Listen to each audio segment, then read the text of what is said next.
welcome to GameBabble. I'm your host, Joe. You know, I think it's about time we talked about public enemy number one. Yeah, that's right. Casual gamers. The horrible menace that's destroying the industry and will soon dumb down all games to mindless Wiimote waggling. Are you fucking kidding me? Is this what we honestly believe? That these casuals are going to destroy the industry? I don't even think you people know what casuals are anymore. So let's discuss this to understand why this is the most fucking stupid thing I've ever heard in my entire life. What are casual gamers? Well, they're people who want to play games casually, who don't really consider themselves a gamer, but they have a DS and they might pop it open during lunch break, play 5, 10, 15 minutes of a game, and put it down. What they want in a game is something that's easy to pick up, play, enjoy, and put down. And later pick up again. Something fun, but easy to understand. That doesn't sound so bad now, does it? In fact, you're probably wondering, well, why do we even need casual games? Well, you ever count the buttons on your Xbox 360 controller? There's 13 fucking buttons on this thing. 13 buttons! Now, to us, we look at this and we think, yeah, that's a nice looking controller. It's nice, ergonomical, does everything we want, well designed. But to someone who hasn't been playing video games in a long time, or possibly never even played video games before, they pick this up and they're like, what the shit? It's got more buttons than the space shuttle. Like, oh my god, I can click in the analog stick. Does that? Oh my god, it does something. Get it away from me. Whoa. This is because we got in at the ground floor. We grew up with video games, and we watched the controller slowly evolve from a joystick and 1 button to a D-pad and 2 buttons. Then we had 3 buttons, 4 buttons, the invention of the shoulder button. Then the analog sticks started showing up. We had multiple analog sticks, and we were all along for the ride as controllers slowly evolved into, well, this. But what about the newcomers? That's what the casual gamers are. They're just new people. And they're like, what the hell? That's a fucked up controller. They want to get in at the ground floor as well, but the NES has long since passed. So, that's basically the idea Nintendo had with the Wii, was to make something that was essentially the ground floor for them.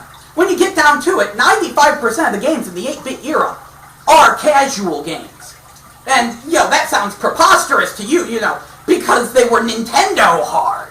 But you don't need to look far to see that this is the truth. Look at New Super Mario Brothers. You realize this thing has been, the best-selling game consistently, every month?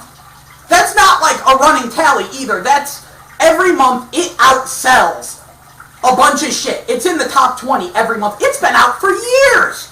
Who the hell's buying this? I already own mine. You already own yours.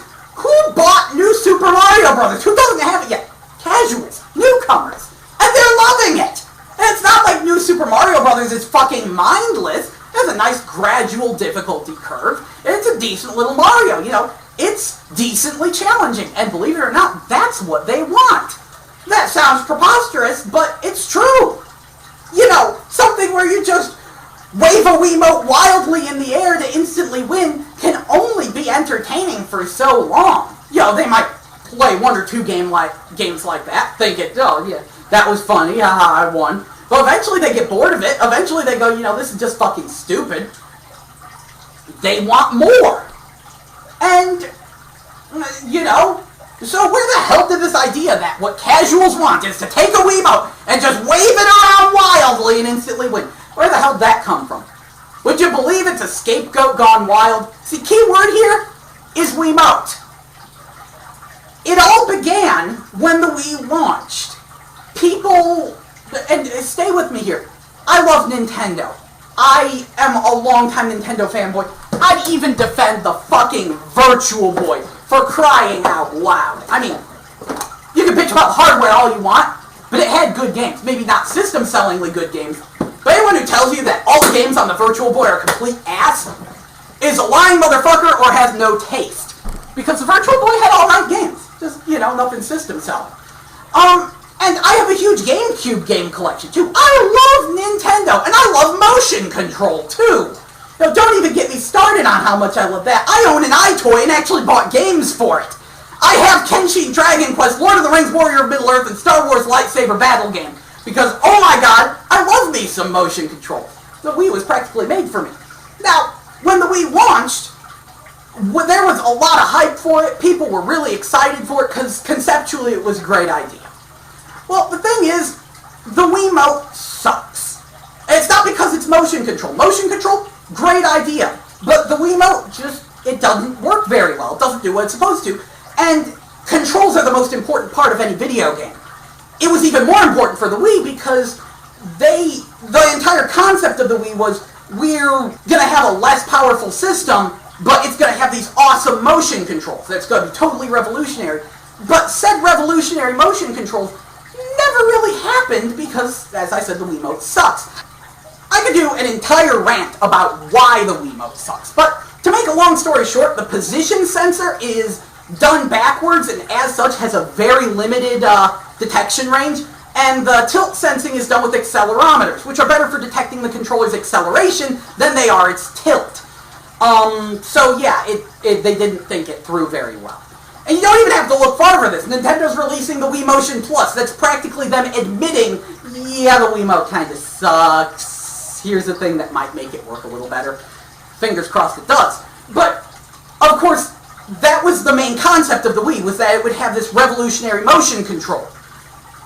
The motion control not working is just, that would be the stupidest fuck up ever. So we kept coming up with excuses for it. Oh, people don't know how to use it yet.